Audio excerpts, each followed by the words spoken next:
양준혁 선수의 일대기를 별다른 활약이 없었습니다. 야구 소질 없으니까 이제 그만둬. 감독님 감사합니다. 나를 더 이뻐하지 않을까라는 그런 순수한 생각. 그럼 야구 안 한다고 했으니까 뭐 그때 눈에 뵈니까 없었지. 안녕하십니까. 양신 양준혁 채널의 안방마님 양준혁입니다. 자, 오늘은 팬들이 직접 만들어준 양준혁 선수의 일대기를 이렇게 쭉 팬들이 직접 만들어준 그런 영상이 있다 그래가지고 한번 찾아보겠습니다. 오늘도 야구 캐스터 김지호 아나운서를 또 같이 함께 진행을 해보도록 하겠습니다. 아나운서 김지호입니다. 아나운서. 네.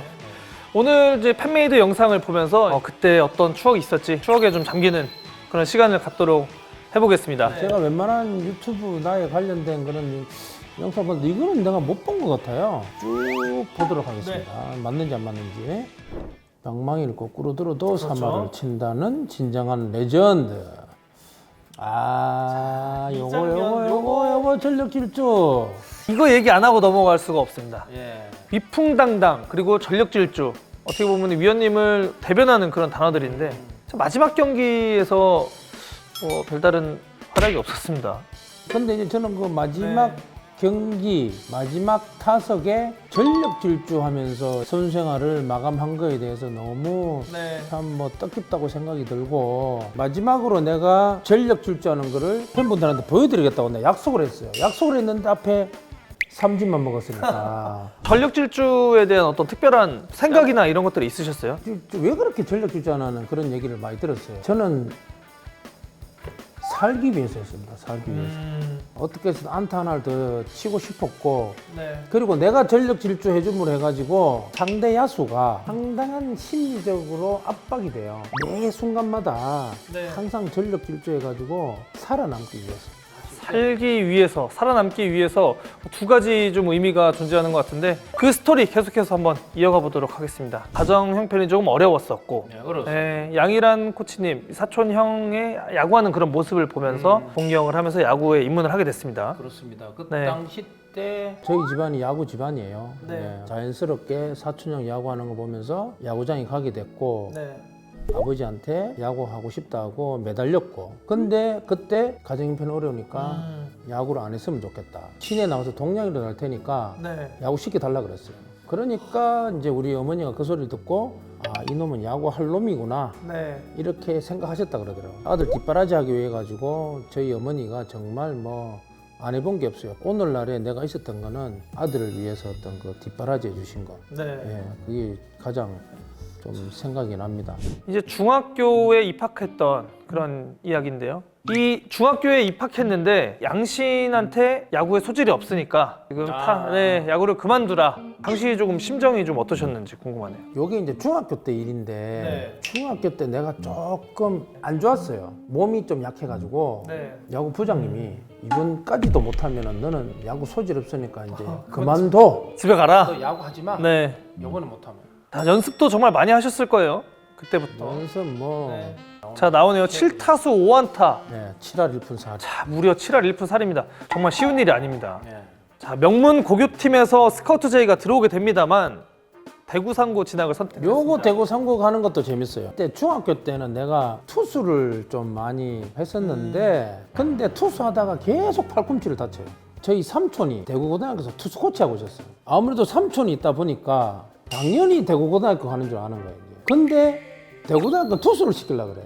팔이 아픈 중학생 양준혁을 내가 도망가다시피 대구 상고로 갔죠. 대구 상고에 입학을 한 이후에 도성세 감독님의 지도 아래 그때부터 뭐 1학년 때부터 씹어 먹기 시작합니다. 사진이 너무 어린 고등학생 양신인데 너무 똑같아요. 이 포즈나 자세가 뭐 어디 안 가죠. 중학교 3학년 돼가지고 보통 고등학교 가서 훈련을 하러 가잖아요.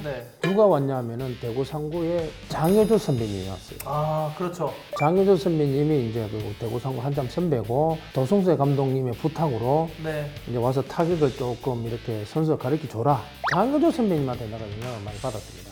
그때 장효조 선배님이 양준혁을 키우세요 라고 감독님한테 추천해 줬어요. 그 소리 듣고 이제 우리 도성세 감독님이 이제 나를 키우려고 체벌이 있었잖아요. 체벌. 뭐 무조건 엎드려였죠 뭐. 엎드려야 돼가지고 막 이렇게 네. 제가 맞고 감독님 감사합니다 하고 막 이렇게 시실 막 웃으면서 나갔어. 거기에 또 우리 감독님이 나한테 또 완전히 매력을 느끼는. 저 쪼매난 놈이 좀 웃기는 놈이다. 이렇게 막 두드러 맞고 이렇게 했는데 뛰어나가면서 막 싱글싱글 웃으면서 감독님 감사합니다 하고 이러니까 그래가지고 1학년 때부터 내가 감독님이 4분을 시키셨어요. 양준혁을 키우는 재미로 배구 상무 감독을 할 정도였다. 이렇게 추후에 말씀을 하셨다고. 이제 영남대학교 1학년부터 11타수 6안타, 5할 4푼 5리, 타격상 수상, 12연타석 출루 기록을 세웠어요. 또 130m 홈런을 때리기도 했고요. 와, 근데 지금 이 영남대학교 유니폼 입고 있는 이 사진 진짜 뭐 모델 아니에요, 모델? 내가 이 대학교 때 정말 비쩍 말라가지고 내 별명이 뭐냐면은 이게 내가 강타자가 되려면 좀 체격을 키워야 되겠다. 이렇게 그때 뭘 했냐면은 기숙사에서 이제 밤에 잘 때 라면을 먹어요. 라면이 뭐 통닭. 통닭도 어떻게 먹냐면은 뼈까지 내가 다 씹어 먹었거든. 밤에 잘 때 먹으니까 이렇게 살이 찌는 거예요. 찌긴 쪄요. 쪄요. 그러고 옆으로 막 벌어지고 그러다가 이제 장을 이뤘죠 대신. 촛대 나무젓가락 나오네요. 이분이 근데 나에 대해서 진짜 제대로 많이 하네. 그리고 이제 여기에서부터 좀 이야기거리가 많아집니다. 이거 좀 이야기 좀 해주세요. 왼손잡이에 거포에다가 막 이렇게 하니까 이제 프로팀에서 아무래도 좀 탐을 냈죠. 그 당시 때 삼성 라이온즈 1차 지명을 하려고 했었는데 삼성에서 욕심을 낸 거예요. 이제 김태환도 잡고 싶고 양준혁도 잡고 싶다. 그러면은 태환이를 먼저 1차 지명을 해라. 내가 군대를 가겠다. 나는 그때 방위이기 때문에 다른 구단에서 봤을 때는 저 삼성에 가야 되는데 2차 지명으로 나오니까 바로 물었죠. 난리가 난 거예요. 그래가지고 그 당시 때 꼴찌가 누구였냐면은 두산이었어요. 두산 스카우터가 왔어요. 네가 원하는 금액이 얼만데? 진짜 백지수표네요. 그러니까 네가 원하는 그램을 제시를 해라. 나도 집안 형편도 어렵고 가고 싶었죠. 지금 하락하면 무조건 택했을 텐데 내가 이런 식으로 하면은 차후에 나이가 들어서 감독이나 뭐 이런 거 할 때는 나를 더 이뻐하지 않을까라는 그런 순수한 생각. 나중에 이제 그 말씀하시는 게 한 5억 정도 생각했다 그래도 그 당시 5억이면은 지금 장미 아파트 하나 사놓으셨으면은 뭐 지금 이제 더 여유 있게 이렇게 지내셨을 텐데 쌍방울에서 이제 입단 거부를 하셨어요. 이제 당시에 굉장히 이슈가 되는 사건이었는데 법이 바뀌었어요. 법이 바뀌었어요. 정말 획을 그으셨다. 2차 지명에서 만약에 거부를 했을 경우에는 3년 후에 이제 다시 들어올 수 있는. 그러면서 이제 삼성 라이온즈 93년에 당시 타자 최초로 1억 계약금을 받으면서 들어오셨습니다. 계약금 1억 원을 이제 부모님께 고스란히 전달을 해드렸어요. 이제 부모님이 이제 집 갖는 게 가장 소원이었기 때문에 부모님 이름 앞으로 땅을 조그만하게 사가지고 집을 지었어요 그때. 정말 감개무량하셨을 것 같아요. 그래 하니까 더 효자 소리 듣던만. 자, 삼성 라이온즈에 입단을 하면서 이제 장효조 우상 같은 장효조 선배님의 등번호를 물려받았어요. 저 10번 진짜 달고 싶었거든요. 저 10번은 진짜 그 장효주 선배님한테 영향도 많이 받았고. 참 93년 시즌 뭐 신인왕이랑 뭐 차지를 하셨는데 엄청난 신인들이 많이 쏟아져 나왔던 그 해입니다. 그때 이제 이종봉, 구대성, 이상훈 그 기라성 같은 선수들을 다 이기고 신인왕에 이제 그러나 신인왕은 내가 받았죠. 그쵸. 결론은 이제 이 이야기를 제가 하고 싶어서 이야기를 꺼냈던 거고 106개 경기에서 3할 4푼 1리 홈런을 23개나 쳤습니다. 그리고 장타율, 출루율 전부 다 1위를 기록하셨어요. 그때 이제 이게 내가 방위를 하면서 이거 기록을 이종범 감독과 경쟁 끝에 이제 삼성 라이온즈 선수 최초 신인왕 타이틀 수상 성공을 했고요. 지금 사진이 나오는데 되게 어리시고 신인 선수 신분으로 타격왕 타이틀을 따낸 최초의 선수로 이름을 남겼습니다. 엄청난 이례적인 일이거든요. 아직까지 기록을 못 깨고 있더라고요. 3할 1푼 3리에 홈런 20개. 이제 외야수로 많이 출전을 하셨고 이때부터 이제 푸드로 패기 시작하네요. 대단한 기록을 이어갑니다. 2년 연속 22십 클럽을 달성하면서 이 받기 힘든 골든글러브를 96년, 98년까지 3년 연속으로 수상을 합니다. 자, 여기에서 이제 이 얘기가 조금 이때는 사실 지금의 이야 뭐 지났으니까 뭐 그냥 웃으면서 얘기를 하지만 해태로 트레이드 되는 그때 이제 해태로 트레이드 됐을 때 이거 엄청난 사건이었죠. 그때가 이제 IMF가 왔을 때고 네. 나를 트레이드 시킨다는 거는 솔직히 꿈에도 생각 안 했는데 네. 그때 이제 내가 한참 혈기왕성할 때라 내가 그때 좀 주장을 하고 있을 텐데 좋게 얘기를 하면 되는데 입 바른 소리를 좀 왜 그거 안 해주냐고 자꾸 내가 이렇게 격하게 좀 하셨네요. 예, 이런 선수들은 조금 구단에서 계약금도 좀 주고 네. 치료비나 이런 것도 좀 해야 되는 거 아닙니까? 하고 내가 좀 강하게 얘기했어요. 네. 그래가지고 그냥 그래갖고 이제 보낸 거죠. 그래가지고 기자회견을 하는 사진인데 야구 안 한다 그러고 내가 미국 간다 그랬었을 때. 그럼 야구 안 한다 하고 갔으니까 뭐 그때 눈에 뵈는 게 없었지. 와 이게 느껴지네요. 기세가 느껴짐 사진에. 그래서 이제 해태로 트레이드 됐는데 해태에서 또 이제 김응용 감독님을 딱 만나서 타율 3할 2푼에 홈런 32개를 쳤습니다. 자, 해태 트레이드 이후에 이제 선수협의 어떤 그런 불씨가 모락모락 피어났죠. 이때 내가 이제 선수협을 만듭니다. 네. 전화 한 통화로 트레이드 되고 이 선수가 이렇게 불합리한 거를 뼈저리게 느끼면서 네. 구단을 돌아다니면서 선수들을 이제 규합해가지고 선수협을 이때 이제 결성을 하게 되죠. 자, 이때 힘써주신 그 야구 선배님들이 참 많았어요. 송진호 선배가 또 앞장서주고 내가 뒤에서 좀 서포트하는 네.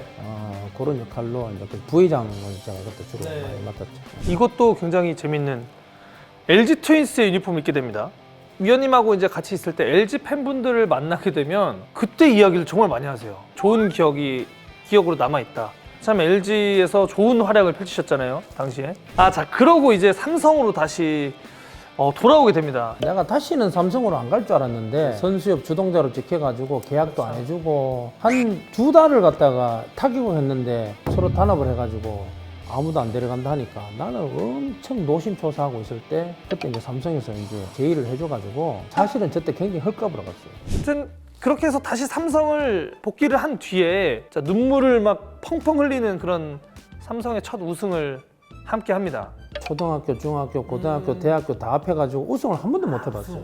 한 번도 못 해봤고 그래서 나는 한이 많아, 우승에 대한. 삼성에서 첫 우승을 했고 네. 삼성 역시도 네. 한국 시리즈 7번 한데 7번 다 준우승만 하다가 8번째 만에 우승했고 저도 많이 울었지만 우리 네. 팬들도 엄청나게 삼성 팬들 다 울었어요 저때. 이듬해에 그래서 만세타법이 탄생을 하는데 이제 부상이 오면서 이제 양쪽 어깨가 물이 차가지고 안 이 돌아가. 피니시가 안 돌아가가지고 네. 내가 연구해가지고 한 팔을 놓은 거죠. 사실 따라하면 혼나는 그런 괴폼이라는 소리도 들어봤으니까 따라하지 마라 그래. 근데 그런 소리 하면 좀 솔직히 좀 짜증나는 거야. 이유를 설명을 하고 하지 마라 했는데 모양 보고 이게 아니고 근데 정말 말 그대로 이게 대박이 터지기 시작하죠. 3할 2푼 9리에 홈런 33개. 제2의 전성기를 이제 이때 맞죠. 그렇죠. 만세탑을 만들어가지고. 전력 질주에 대해서 또 이야기가 나오네요. 네. 치고 정말 열심히 뛰어요.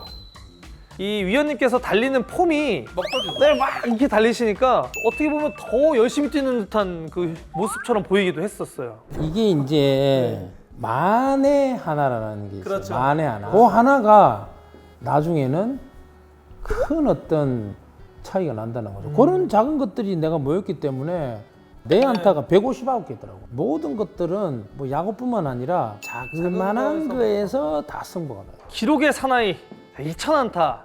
그 당시 때는 또 2000안타가 네. 멀게만 느껴졌는데 네. 무엇보다 내가 그 고지를 최초로 밟았다는 거에 대해서 좀 의미 있는 것 같고요. 자 그리고 2년 뒤죠. 2009년 5월 9일에는 이제 대한민국 홈런 신기록을 세우게 됩니다. 장종훈이 가지고 있던 홈런 340개를 뛰어넘는 341호 홈런이 터졌습니다. 이제 이것도 의미 있는 거는 홈런왕이 돼본 적이 없습니다. 저는 그냥 꾸준하게 쳤어. 그냥 쳤더니 저희가 기록을 깼기 때문에 홈런왕 한번 못 해봤는데 통산 홈런 신기록을 내가 깼다는 거. 이것도 참 의미 있다고 생각합니다. 자 이것도 굉장히 시사하는 바가 큰데 이 꾸준함의 어떤 그런 대명사 같은 느낌이네요. 자 이것도 뭐 사실 많이 말씀하셨잖아요. 네. 정말 파란만장했던 그런 선수 생활을 마무리하게 됐는데 2009년에 이제 불혹의 나이에 3할 2푼 9리 홈런 11개. 와 정말. 그래서 이제 은퇴할 때도 구단에서 나를 부르더라고. 네. 불러가지고 말을 빙빙 돌려. 감독이 이제 어린 선수들 위주로 하고 싶어 한다. 정말 뭐 10초도 생각 안 했어요. 바로 네. 알겠습니다. 그러면 은퇴하겠습니다 라고 말씀을 드렸어요. 그때 담당자가 고맙다 그랬어요. 스타를 은퇴시키는 사실 어려운 문제인데 부분이죠. 바로 내가 쿨하게 나오니까 고맙다 그러고 부산에서 얘기를 했는데 유학 보내주겠다. 지도자 연수. 지도자 네. 연수 가라. 네가 원하면 조건 없이 트레이드 시켜주겠다. 아, 다른 팀으로 그냥 보내주겠다. 선수 생활을 조금 더 연장할 수 있는 길을 열어주겠다. 나 그게 진짜 고마웠어. 그 당시 때도 SK 김성 감독님이 그때 조금 낌새를 알아채리고 오라 그랬었거든. 그래도 선수 생활 뭐 2, 3년 더 하는 것보다는 내가 있었던 팀에서 은퇴하는 게 맞겠더라고. 쉽지 않은 결정인데 결국 삼성에서 은퇴를 하게 됩니다. 은퇴 잘했어요. 근데 네. 뭐 잘했고 마지막 경기 이제 SK 와이버스전. 마지막 타석이잖아요. 네. 이게 SK가 저 당시 때 이제 우리 경기를 이겨야 정규리그 우승을 하는 거야. 네. 그래서 순위가 걸렸기 때문에 당연히 100% 최선을 다해야 되는데 마지막 타석에는 우리가 6점 차로 지고 있었어. 마지막 타석에는 하나 좀 하나 가르쳐줘야지. 주지 진짜. 와, 캐쳐가 누구냐면은 박경아이라 박경아이. 독하대. 마지막 그 전력 질주하는 모습으로 그 끝내는 게 어떻게 보면은 그 동안에 이 양준혁이라는 이름의 선수 생활을 마침표를 찍는 듯한 그런 느낌이 좀 들었어요. 네, 그렇게 해서 이제 영구 결번까지 굉장히 잘 만들어 주셨네요. 네, 감동적인 멘트도 좀 많고, 네. 틀린 부분이 없었었어요. 내가 네. 계속 봤는데 잘 만들어 주셨네. 지도자 길을 안 갔지만은 지금 삶의 나름대로 네, 만족하고 있고요. 네. 뭐 사실은 제가 하는 일을 누가 알아주지 않습니다. 가정편 어려운 애들 데리고 지금 10몇 년째 일을 하고 있습니다만은 네. 살아가고 있고 앞으로도 계속 그렇게 해 나가려고 생각하고 있습니다. 뭐 오늘 이 영상을 보면서 뭐 주마등처럼 정말 다 스쳐 지나갈 건데 제가 성함은 누구신지 모르겠지만은 네. 또 아주 저의 얘기를 잘 또 만들어 주셔가지고 네. 또 되게 감사드리고요. 또 이렇게 쭉 보다 보니까 참 내 야구 인생이 참 파란만장한 어떤 그런 인생이었다는 네. 생각이 들고 그렇지만은 그 수많은 역경, 어려움 진짜 전력 질주로 돌파를 해서 다 극복을 해냈고요. 앞으로도 계속 영원히 계속 전력 질주 하도록 하겠습니다. 긴 시간 동안 함께 해주신 구독자 여러분, 진짜 진심으로 감사드리고 양신 양준혁 채널 구독, 좋아요, 알림 설정까지 눌러주세요.